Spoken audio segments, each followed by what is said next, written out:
قرآن نے بیان کیا ویل لکل ہمزۃ لمزہ الذی جمع مالا وعددا، تباہی ہے اس شخص کے لیے جو مال جمع کرتا ہے اور گن گن کے رکھتا ہے. یہ چائنا والوں پہ سوٹ کرتی ہے یہ چیز، جنہوں نے کروڑوں روپے کے قبرستان خریدے ملیشیا میں، نہیں بتایا، دکھائی میں نے ویڈیو ایک، پیسہ لے کے دفن ہو جاؤ. یہ کسی اہل ایمان پہ کنجوسی سوٹ نہیں کرتی. مسلمان سخی ہوتا ہے، اپنی ذات پہ بھی خرچ کرتا ہے. مسافر خانہ ہے بھائی، یہ زندگی ختم ہو جائے گی، کھاؤ پیو بچا بچا کے، بولو نا مت. ابھی دانت ہیں، بادام کھا سکتے ہو، بڑھاپے میں بادام ہوں گے چبانے کے لیے، دانت نہیں ہوں گے، کھا لو. یقول العبدی مالی مالی، بندہ کہتا ہے میرا مال میرا مال. حدیث میں آتا ہے، آپ نے فرمایا تیرا مال وہ ہے جو کھا کے ختم کر دیا پہن کے پرانا، باقی تیرا نہیں ہے، مرے گا وارثوں میں بٹے گا، اور وارثوں کا بھی نہیں ہے، وہ مریں گے آگے ان کے وارثوں میں جائے گا، کھاتا کوئی بھی نہیں ہے. ہر آدمی اس نیت سے بچا رہے میرے بچوں کے کام آئے گا، بچے اس نیت سے بچا رہے ہمارے بچوں کے کام آئے گا، وہ اس نیت سے کہ ہمارے بچوں کے کام آئے گا. تو یہ قیامت کے میں جو آخری بندہ پیدا ہوگا نا، اس کے کام شاید آ جائے، اس کے بھی نہیں آئے گا، وہ پھر اللہ زمین اور آسمان کو تباہ کر دے گا. اللہ نے بہت زیادہ دیا ہے تو ٹھیک ہے، بچوں کے لیے بھی کچھ روک لو، کچھ پراپرٹی لے کے ڈال دو، حدیث میں ترغیب ہے، بالکل لاوارث نہ چھوڑو، لیکن اس کی بھی ایک لمٹ ہو نا. ہر چیز کی ایک حد ہوتی ہے کہ نہیں ہوتی، کہ بھئی یہاں تک کرنا ہے میں نے جمع، اس کے بعد نہیں کرنا. ہمارے ہاں کوئی حد ہی نہیں ہے، کتنا جمع کرنا ہے، بس جتنا ہو جائے جتنا ہو جائے جتنا ہو جائے، تو کرتے چلے جاؤ. پھر تو نہ خود کھا سکو گے نہ دوسروں کو کھلا سکتے ہو. نبی صلی اللہ علیہ وسلم نے فرمایا سخی آدمی اللہ کے بھی قریب، لوگوں کے بھی قریب، اور جنت کے بھی قریب. قریب من اللہ، قریب من الناس، قریب من الجنہ، بعید من النار. جہنم سے دور ہوتا ہے. جہنم کو سخی لوگوں سے بہت نفرت ہے، بہت نفرت. جہنم کو محبت ہے کنجوسوں سے. اور آپ نے فرمایا اور کنجوس بعید من اللہ، اللہ سے بھی دور، اللہ کو بھی نفرت ہے، کیونکہ اللہ کی صفت ہے خرچ کرنا. تو اللہ کو پسند بھی کون لوگ ہیں؟ جو خرچ کرتے ہیں. بعید من اللہ بعید من الناس، فرمایا کنجوس آدمی لوگوں سے بھی دور، لوگ بھی نفرت کرتے ہیں. بیوی بھی نفرت کرتی ہے شوہر سے. کھلانے میں کنجوسی کرتے ہیں نا بعض میاں، ہم نے دونوں قسم کے میاں مارکیٹ میں دیکھے. بعض میاں گھر آئیں گے، لا رہے ہیں جی بچوں کے لیے فروٹ لا رہے ہیں، اللہ نے اگر وسائل دیے نہیں دیے تو اپنے اوپر قرضے نہ چڑھاؤ، کھلا رہے ہیں. اور بعض میاں کیا کرتے ہیں، الٹا بیگم سے مانگ رہے ہوتے ہیں. اور میں نے ایک بیان کیا نا موسیٰ علیہ السلام پر، کہ موسیٰ علیہ السلام صحت مند بھی تھے، امانت دار بھی تھے، تو ان کے والد نے کہا کہ اگرچہ ابھی کماتے نہیں ہیں لیکن کمانے کی طاقت ہے، تو بیٹی ان کے حوالے کر دی، داماد بنا لیا. کسی نے نیچے لکھا مفتی کمنٹس میں نا، میرے بیان کے نیچے کمنٹس میں، کہ آج الٹا ہو رہا ہے، لڑکا دیکھ رہا ہے کہ لڑکی کماتی ہے کہ نہیں کماتی. کتنی بےغیرتی کی بات ہے. ہم تو اس پہ لوگوں کو ترغیب دے رہے ہیں کہ لڑکا اگر نہیں بھی کما رہا، طاقت ہے کمانے کی، تو شادی کر دو. اس سے اوپر کا درجہ یہ ہے کہ چلو عملاً کما رہا ہو، لیکن آپ تو بالکل ہی الٹے ہو گئے نا. بالکل ہی کیا ہو گئے، بالکل ہی الٹے، بےغیرتی کی انتہا ماشاءاللہ. لیکن یاد رکھو بےغیرتی ایک ایسی چیز ہے جس پہ ایک دفعہ کمپرومائز کر لو نا تو زندگی بڑی اچھی گزرتی ہے. یہ بات میں آپ کو بتا دوں، اگر آدمی ایک دفعہ یہ تہیہ کر لے کہ میں نے بےغیرت بن کے زندگی گزاری ہے، پھر ٹینشن نہیں ہے. یہ ایک دفعہ یوں کر کے جھٹک دو، یوں کر کے نا ایک دفعہ. وہ میں اکثر ایک چٹکلا سناتا ہوں نا، ایک آدمی کے لیے رشتہ آیا تو لڑکی کے ابا نے کہا کہ ہم اپنی بیٹی تمہیں اس شرط پہ دیں گے کہ تمہیں گھر داماد بننا پڑے گا. اس کو ایک دم غیرت آ گئی، ایک دم ضمیر جا گیا، گھر داماد تمہارے ٹکڑوں پہ پلوں گا میں. لیکن دل میں خیال آ رہا ہے مزے کتنے ہیں یار، کوئی خرچہ ہی نہیں، کوئی ٹینشن نہیں ہے، مزے کتنے ہیں، فری میں گھر بھی مل جائے گا. اب ضمیر ملامت کر رہا ہے کہ بے غیرتی ہے، تو ضمیر کی آواز کبھی زبان پہ آ رہی ہے یہ بے غیرتی، لیکن ادھر عقل کیا کہہ رہی ہے، مزے کتنے. شروع میں تو بڑا جوش میں آیا، یہ بے غیرتی قبول ہے. شروع میں کہتے یہ بے غیرتی گھر داماد تمہارے ٹکڑوں پہ قبول ہے. ایک دم جھٹک دیا نا کہ نکالو یہ غیرت ویرت کے خیال. تو اس لیے میں کہتا ہوں ایک دفعہ یہ غیرت اور یہ سب اس طرح کی جو چیزیں ہیں نا جو آدمی کو جھنجھوڑتی رہتی ہیں، یہ جھٹک کے نکال دو، طبیعت سے بے غیرت بن جاؤ. پھر بیگم سے بولو کما کے لا بھائی، میں پڑا ہوں یہاں سگریٹ پی رہا ہوں، اپنے پیسے چھپا چھپا کے لاکروں میں رکھو، نہ کھلاؤ. کماتے 10 لاکھ ہو، بیگم کو بتاؤ 50,000 کماتا ہوں. دوستوں کو تو بتاؤ ہی نہیں, پھٹے پھٹے کپڑے پہن کے پرانی سی پھٹی ہوئی موٹر سائیکل پہ گھوما کرو تاکہ ڈاکو نہ چھین لیں. لوگ اب یہ بھی کر رہے ہیں ڈاکو نہ چھین لیں, تو ڈاکو چھینے گا تو یہی بن جائے گا نا کہ پھٹی ہوئی موٹر سائیکل پہ گھومے گا, تو ڈاکو کے چھیننے کی ضرورت ہی نہیں ہے. نہیں آئی میرا خیال ہے. ابے تو اچھی بائک پہ جائے گا, ڈاکو چھینیں گے تو پرانی پھٹپٹی پہ آ جائے گا, تو وہ تو چھینے بغیر ہی تو پھٹپٹی پہ گھوم رہا ہے. جو کام ڈاکوؤں کے چھیننے کے بعد ہوتا تو چھیننے سے پہلے ہی اسی لائف اسٹائل پہ آ گیا. تو ڈاکوؤں سے بچنے کا ایسا طریقہ استعمال کرنا کہ آپ غریبوں والی زندگی گزارنا شروع کر دو تو فائدہ کیا ہے پھر. ڈاکو سے بچنے کے اور 10 طریقے ہیں. کوئی ٹائمر لگوا دیں, اس میں کچھ چور لاک لگوا دیں, گارڈ رکھ لیں, کچھ بھی کر لیں. خیر غیرت کو میں ایسے ہی بتاؤں ایک دفعہ یہ تجربہ کریں, ایسے بیٹھ کے نا یوں کر کے جھڑکیں, بڑی زبردست زندگی ہو جائے گی. لیکن اگر غیرت نہیں نکال سکتے جھٹک کے تو پھر پوری غیرت والی لائف گزارنی پڑے گی. پھر یہ درمیان کی حالت میں مزہ نہیں ہے, یا تو اچھے بن جاؤ یا برے بن جاؤ. بیچ کا آدمی کی نہ لوگ تعریف کرتے ہیں نہ اسے برا کہتے ہیں, وہ کسی کام کا نہیں ہوتا. ایسی زندگی ہو اچھا بنے تو قریب من الناس, حدیث میں آتا ہے سخی لوگوں کے قریب ہو جاتا ہے, لوگ محبت کرتے ہیں, چہرے پہ رونق آ جاتی ہے سخی آدمی کے. اور آپ صلی اللہ علیہ وسلم نے فرمایا کنجوس اللہ سے بھی دور اور لوگوں سے بھی دور. لوگ بھی کہتے ہیں لچڑ, لچڑ سمجھتے ہیں, بڑا ہی لچڑ آدمی. اور لچڑ صرف اس کو نہیں کہتے خرچ نہ کرے, ہر وقت لوگوں کی جیبوں سے چیزیں نکالنے کی کوشش میں لگا رہنا, یہ بھی لچڑ بنا ہے. اور آج کل دور ہے مارکیٹنگ کا, اپنی پروڈکٹ کو مارکیٹنگ کرتے ہیں نا لوگ, تو مارکیٹنگ میں بھی میں نے لچڑ بھی دیکھے ہیں. دیکھو ہر آدمی چاہتا ہے میری پروڈکٹ مارکیٹ میں جائے, لیکن اس کا ایک طریقہ ہوتا ہے, موقع بے موقع اپنی چیزوں کو لا کے میری یہ چیز خریدیں میرے, یہ ہر وقت ہر بے موقع. اب میں بعض واقعات ایسے سناؤں تو وہ بندہ سمجھ جائے گا کہ میرے بارے میں بات ہو رہی ہے, اس لیے مجھے پھر وہ بتاتا نہیں میں. بے موقع آپ کی بات کیا چل رہی ہے, آپ اپنے ڈبے لے کے بیٹھ جاؤ, اپنے دودھ کے ڈبے. بات کیا چل رہی ہے, آپ اپنا گھی لے کے بیٹھ جاؤ, ہماری دکان میں یہ گھی ہے. ابے بھائی تم یہاں بات مجھ سے گھی کی کرنے کے لیے آئے ہو, کیونکہ 10 لوگ بیٹھے ہوئے ہیں نا, تو میرے ساتھ بیٹھ کے اپنا گھی چورن بیچنا شروع کر دیتے ہیں لوگ. بھائی مجھ سے کوئی ملنے آیا, فار ایگزامپل اس کا گھی ہے بہت اچھا, ایک مثال دے رہا ہوں, ان کو پتا ہے مفتی صاحب کے ساتھ 20 آدمی اور بیٹھے ہوئے ہیں, تو اپنا گھی مجھے تعارف کروانا شروع. وہ مقصد ہوتا ہے بندوں کو گھی پہنانا. تو یہ غیر اخلاقی حرکت ہے, موقع نہیں ہے یہ. مارکیٹنگ کرنے والے آدمیوں کو دیکھیں نا, ایسے الفاظ رٹ کے آئے ہوئے ہوتے ہیں. مجھے وہ گدھا یاد آتا ہے, ایک آدمی سے گدھا بک نہیں رہا تھا, اس نے دلال کے ذمہ لگا دیا کہ یار تو بیچ دے, تجھے بولنا آتا ہے. تو اس کا گدھا لے کے مارکیٹ میں گیا مالک کے ساتھ, مالک کی نہیں فن نہیں تھا اس میں بیچنے کا.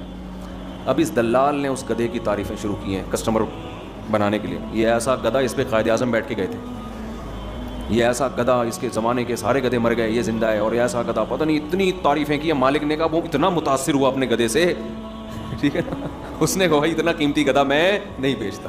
وہ خود ہی متاثر ہو گیا جس کا گدھا تھا. یہ بھی لالچ ہے. آپ دکان پہ بیٹھ گئے, آپ کسٹمر آ رہے ہیں جا رہے ہیں, جتنا رزق عزت کے ساتھ آپ کے مقدر میں ہے اللہ آپ کو دے دے گا. دور دور سے آوازیں بار, ہاں باجی, ہاں صوفی صاحب. آپ دیکھو نا مارکیٹوں میں چلو تو کیا ہوتا ہے, اب تو ہم زیادہ گھومنا پھرنا چھوڑنا پڑ رہا ہے, ورنہ جب کبھی میں صدر میں جاتا تھا ہماری ٹوپی ہوتی تھی نا, ہاں صوفی صاحب. او بھائی میں اپنے کسی کام سے جا رہا ہوں یار, صوفی صاحب بلا رہے ہیں کھینچ کھینچ کے, بیٹھو تو صحیح. کپڑے کھول کے نا سارے کپڑے کھول دیے دکان. اور خواتین کتنی ہوشیار ہوتی ہیں, پوری دکان کھلوا دی اس سے. اس کے بعد پتہ چلا یہ یہاں کپڑا خریدنے آئی ہی نہیں ہے, یہ تو کسی اور, یہ تو چمونی آپا سے ملنے کے لیے آئی تھی یہاں پہ. لیکن دکان والے کو اس سے غرض نہیں ہوتی, یار کوئی بات نہیں, وہ لپیٹ دیں گے دوبارہ. تو اللہ رزق دیتا ہے استغنا کے ساتھ. میں یہ نہیں کہہ رہا کہ اس بہت زیادہ مستغنی ہو جائیں, لیکن اتنا پیچھے سے آوازیں دے دینا اور اس کو اتنا پیچھے گھر تک چلے جانا, بھائی جو تیرے رزق مقدر میں ہے اللہ تجھے یہاں عزت کے ساتھ دے دے گا. سعودی عرب میں جو عرب لوگ ہیں نا, ان میں کچھ خامیاں بھی ہیں, بہت ساری خوبیاں بھی ہیں. ایک بڑی خوبی عربوں میں استغنا. ہمارے حضرت فرمایا کرتے تھے, ہم جب سعودی عرب میں دکان میں کوئی چیز خریدنے جاتے ہیں نا, عربی سے بولو یہ کتنے کی, وہ بتاتا اتنے کی. دوبارہ پوچھو گے نا, بولے گا چلو. شے ان کی زبان سے نکلتا نہیں ہے نا, چلو کا لفظ. تو پاکستانی کو دیکھ کے کہتے تھے چلو نکلو یہاں سے, لینے لو نہیں تو نکلو, اتنا ٹائم نہیں ہے. ہمارے ہاں آپ دیکھو اس کے پاس لگتا ہے بہت ٹائم ہے, دکاندار کے پاس اتنا ٹائم ہے کہ اس کو اگر سجدہ بھی کرنا پڑا نا 1 گھنٹے کا کسٹمر کے سامنے, یہ کر لے گا. تو اللہ کو لالچی لوگ پسند بولو نہیں ہے.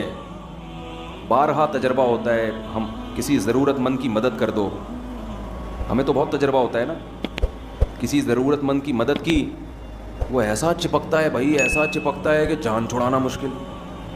وہ جب گزرے گا پیسے مانگنے کے لیے آئے گا, دروازے پہ آ کے بیٹھ جائے گا. ایک عجیب مصیبت, انسان سوچتا ہے ہم نے تو اس کو بھکاری بنا دیا, یہ تو ہماری غلطی ہے. پیسہ ایسی خطرناک چیز ہے, جب بغیر محنت کے ایک دفعہ منہ کو لگ جائے, یہ چرس اور ہیروئن سے زیادہ نفع ہے. لوگوں کو مفت بھیک دے دے کے بھکاری مت بناؤ. یہ جو اسلام نے آپ کو اتنا خرچ کرنے کی ترغیب دی ہے, اس کا مطلب یہ نہیں کہ نوٹ لے کے ایسے ہی لوگوں کو بانٹنا شروع کر دو. بھکاری مت بناؤ لوگوں کو. جہاں خیال پیدا ہونا کہ سامنے والے کے دل میں لالچ پیدا ہونا شروع, وہیں روک لو. اس کو بگاڑنا تھوڑی ہے ہم نے. خیر یہ ایک الگ موضوع ہے کہ خرچ کہاں کرنا ہے, تو اس کی تو بڑی لمبی چوڑی تفصیل ہے. لیکن ذہن میں یہ بات بٹھا لیں کہ اللہ کو, اگر آپ اللہ پر, آخرت پر ایمان رکھتے ہیں تو آپ کو خرچ کرنا نہیں بلکہ خرچ کرتے رہنا ہے. جیسے کھانا ایک دفعہ نہیں کھایا جاتا, ہمیشہ کھاتے رہتے ہیں موت تک. نماز ایک دفعہ نہیں پڑھی جاتی, موت تک انسان پڑھتا رہتا ہے. تو سخاوت کا بھی اسلام میں یہی اصول ہے, ایک آدھ دفعہ نہیں, کنٹینیو یہ کام کرتے رہنا ہے, کرتے کرتے مرنا ہے. وفی اموالہم حق للسائل والمحروم, اللہ کہتے ہیں ہمارے نیک بندوں کے مال میں سائل, جو مستحق بھکاری ہیں, مستحق ہیں, ان کے لیے اور محروم لوگوں کے لیے حق ہے. وہ سمجھتے ہیں ہماری ذمہ داری ہے ان کو کھلانا. تو خوب خرچ کرو. ولا تخش من ذی العرش اقلال, حدیث میں آتا ہے, حضرت بلال سے آپ نے فرمایا انفق یا بلال, اے بلال خرچ کر اللہ کے لیے, اور عرش والے سے فقر و فاقہ کا خوف مت کر, وہ دے گا تجھے دوبارہ. اور اپنے گھر والوں کو بھی ترغیب دینی چاہیے خرچ کرنے کی. آج ہمارے ہاں بعض دفعہ مرد تو خرچ کر رہے ہوتے ہیں, گھر میں عورتوں کو ترغیب نہیں دے رہے ہوتے.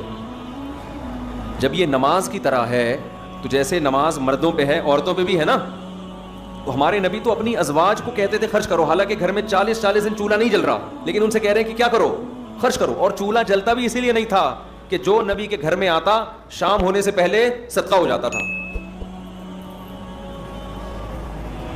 بچوں کو تربیت دیں خرچ کرنے کی. گلک بنا کے رکھے ہوئے ہیں, گلک جس میں بچے کیا کرتے ہیں, جمع. ان کو یہ عادت خراب کرنے والی بات ہے. گلک کے بجائے صدقہ باکس بنا کے دیں, سمجھ رہے ہیں, اس پہ کیا لکھ دیں, گلک ہی بولتے ہیں نا, اس پہ لکھ دیں صدقہ باکس. اس میں جو پیسے جمع ہوں گے وہ کیا ہوں گے, صدقہ. بچپن سے بچہ جب جمع کرتا ہے اس میں مال کی محبت بڑھتی ہے. باپ کو چاہیے اس کو بتا دے, بیٹا تمہارا باپ زندہ ہے, تمہیں جمع کرنے کی ضرورت. یار بول ہی نہیں رہے آپ لوگ, تو نہیں ہے بولنے میں کیا جا رہا ہے.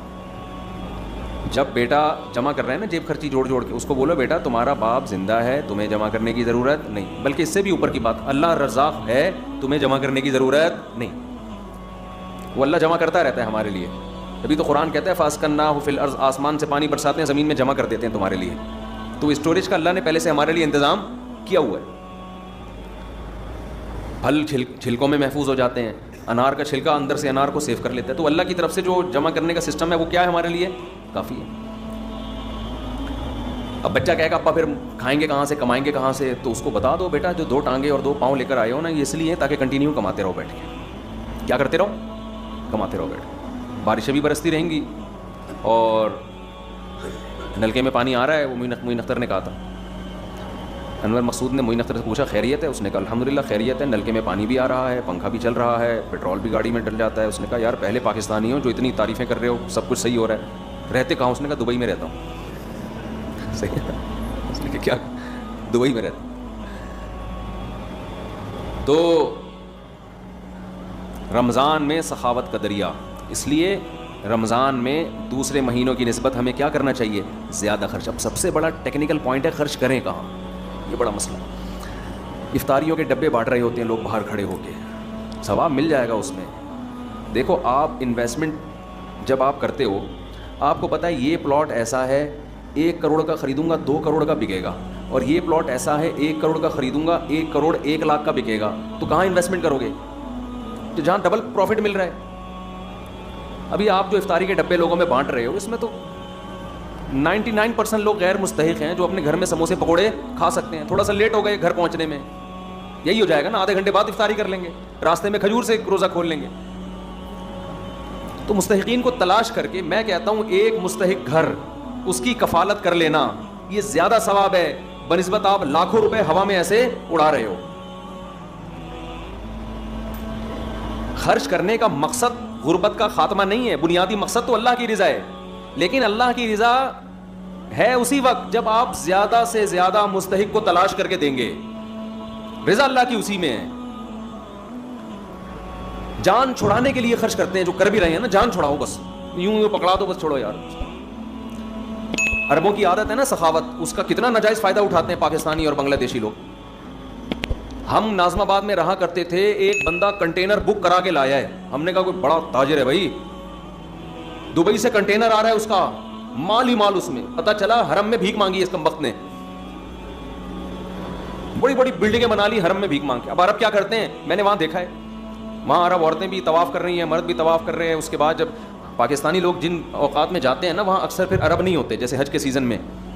آپ کبھی ایسے موسم میں جائیں نا جس میں عرب زیادہ ہوتے ہیں, میں گیا ہوں, تو وہ کیا کر رہے ہوتے ہیں, بس باہر نکلتے ہوئے پاکستانی جو ہے نا گھننے بن کے یوں کر کے کھڑے ہو جائیں گے ان کے سامنے, ایسے مسکین کی صورت بنا کے دل چاہتا ہے لپٹ کے رونا شروع کر دو اس کے ساتھ. اس سے زیادہ غریب بیچارہ دنیا میں کوئی پیدا ہوا ہی نہیں. وہ ایسی صورت بناتے ہیں. تو عربی لوگ, عربی عورتیں بھی, عربی مرد بھی, وہ کیا کر رہے ہوتے ہیں, آ کے نا وہ نوٹ, ان کے تو ریال ماشاء اللہ سخاوت بھی اللہ نے دی ہے, دل بھی بڑے دیے ہیں, پیسے بھی دیے ہیں, وہ تو گڈی نکال کے, اچھا وہ پھونک مار کے نا جیب تھوڑی سی کھول کے رکھتے ہیں. تو میں نے دیکھا ہے ایسے گھننے بن کے نا یوں آ کے جھاڑو لے کے کھڑے ہو جائے گا یوں, تاکہ اور غریب لگے. پتہ نہیں جھاڑو بھی کہیں سے اٹھائی ہے, ادھار چل رہی ہوتی ہے جھاڑو, ایک ہی جھاڑو نا,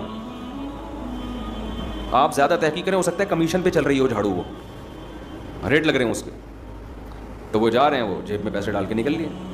وہ تو کر رہے ہیں, اللہ ان کو اس کا اجر دے, لیکن یہ کوئی اچھی حرکت نہیں ہے, اس سے لوگ بھکاری بن رہے ہیں. آپ کو اللہ نے دیا ہے تو بھائی مستحق تلاش کرو آپ, لیکن مستحق تلاش کرنے میں تھوڑی محنت کرنی پڑتی ہے, اور محنت کرنے کے لیے پبلک تیار نہیں ہے. دیکھو ایک تو ہے رشتہ داروں پہ دینا, اس کے لیے تو مستحق ہونا ضروری نہیں ہے, رشتہ داروں پہ تو ویسے ہی خرچ کر لو. آج رشتہ داروں کی دعوتیں کی جاتی ہیں, ان کو کیش اماؤنٹ نہیں دیا جاتا. رشتہ داروں کو کیش اماؤنٹ دیا کرو. بس بات سمیٹ کے ختم کر رہا ہوں, کیا کیا کرو رشتہ داروں کو, بولو نا کیش اماؤنٹ. سمجھتے ہو, لفافے میں نوٹ ڈالو, گوند لگا کے, الفی تو خیر نہیں لگتی اس پہ, گوند لگا کے بند کیا لفافہ, اس پہ لکھ دیا ہدیہ, اور بھائی کو پکڑا دیا جا کے, سب کے سامنے نہیں, چھپڑ میں لے جا کے کیا کر دیا کہ یار تو میرا بھائی ہے, یہ لے. ویسے تو کہتے رہتے تو میرا بھائی ہے, تو میری بہن ہے, تو میرا ماموں ہے, تو میرا چاچو ہے, تو وہ تو کیا ہو گیا اس میں, تو ساری دنیا کو پتہ ہے, اس کے ڈی این اے کراؤ ماموں نکلے گا آپ کا. یہ ایسے تو ہم اللہ کو بھی کیا کہتے ہیں, وہ میرا اللہ ہے, میں اس کا بندہ ہوں, تو اللہ بھی نہیں مانتا ہی ہے. یہ ایسے ہی ہے جیسے آپ اپنی بیوی کو کہہ رہے ہو تو میری بیوی ہے, میں تیرا شوہر ہوں, کہہ رہے ٹھیک ہے بھائی, پھر واپسی پہ ایک درجن انڈے لیتے ہوئے آنا, تو پھر انڈے نہیں لے کے آؤں گا. چل بھائی آٹا لے کے آ, آٹا نہیں لے کر آؤں گا میں. اچھا مہر کی رقم دے دو, 20 سال ہو گئے شادی کو, نہیں مہر نہیں دوں گا. بچوں کی فیسیں دے دو, وہ بھی نہیں دوں گا. تو میری بیوی ہے, میں تیرا شوہر. وہ کہے گی لعنت ایسے رشتے پر, کس کام کا میاں ہے تو. تو ہمارا بھی یہی مسئلہ ہے, تو میرا اللہ ہے, میں تیرا بندہ. اللہ کہتا ہے روکڑا نکالو, پیسہ نکالو, اگر میں اللہ ہوں, میں کہہ رہا ہوں پیسہ نکالو, میری خاطر خرچ کرو. آپ کہہ رہے ہیں اللہ تو میرا اللہ, میں تیرا بندہ. آپ کہہ رہے ہیں یہ میرا بھائی ہے, میں اس کا بھائی ہوں. تو اللہ کہہ رہے ہیں اگر یہ تمہارا بھائی ہے تو اس کے لیے تم نے کیا کیا ہے, خونی رشتہ ہے نا اس میں, اور عام آدمی میں فرق ہے. یہ بہن ہے تو خونی رشتہ ہے, تو کیا کیا, یہ میری بہن ہے, میں اس کا بھائی ہوں, یہ کیا. بچپن میں اکٹھے پلے بڑے ہیں, تو وہ تو اکٹھے اس لیے کہ ایک گھر میں پیدا ہو گئے, تو مجبوری تھی, اور یہ تھوڑی کہ پیدا اس گھر میں ہوئے وہ وہاں رہے گا, وہ اس گھر میں رہے گا. تم نے کیا کیا, تم نے کچھ بھی نہیں کیا, یہ ثابت کرنے کے لیے کہ میں کیا ہوں, بھائی ہوں یا کیا ہوں میں. روکھڑا خرچ کرو.